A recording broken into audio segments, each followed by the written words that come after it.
BA ਉਹਦਾ ਆਖਿਆ ਸਬਰ ਕਰਕੇ ਚੋਗੀ ਜਰ ਕੇ ਫੁੱਲ ਕੱਢਿਆ ਵਿੱਚ ਰੋੜ ਮੁਹੱਬਤ ਦੇ ਸੋਲ ਨਾਜ਼ੁਕ ਦਾ ਨਰਮ ਹੈ ਪਿਆਰ ਸੱਜਣ ਦਾ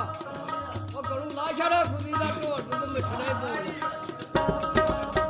ਉਹ ਕੰਨ ਖੋਲ ਕੇ ਅੱਖੀ ਤੇ ਚੇਤਾ ਰੱਖੀ ਜਿਹੜਾ ਕੀਤਾ ਸੀ ਉਸ ਵੇਲੇ ਕੌਲ ਜਿਹੜਾ ਕੌਲ ਕਰਾਰ ਹੋਇਆ ਸੀ ਜਿਹੜਾ ਨੂੰ ਮੁੱਕ ਦੇ ਮੇਰੀ ਨਹੀਂ ਸੀ ਬਣਦਾ ਉਹਦੇ ਕੌਲ ਕਰਾਰ ਹੋਇਆ ਕੰਨ ਖੋਲ ਕੇ ਅੱਖੀ ਤੇ ਚੇਤਾ ਰੱਖੀ ਉਹ ਜਿਹੜਾ ਕੀਤਾ ਸੀ ਉਸ ਵੇਲੇ ਕੌਲ ਜਾਣੀ ਨਾ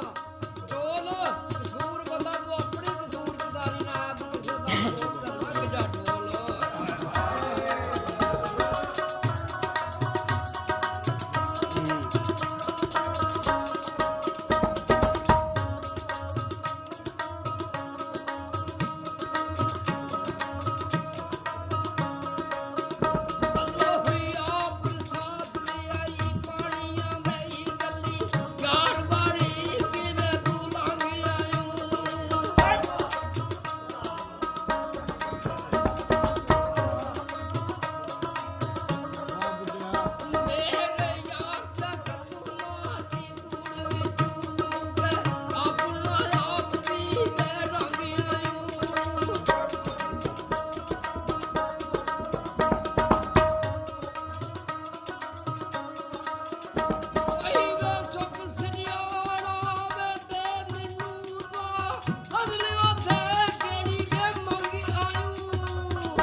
ਪਿੱਛੇ ਇਸ਼ਕ ਦੇ ਜਿਹੜੇ ਨੇ ਉਹ ਨਸ਼ਰੋਏ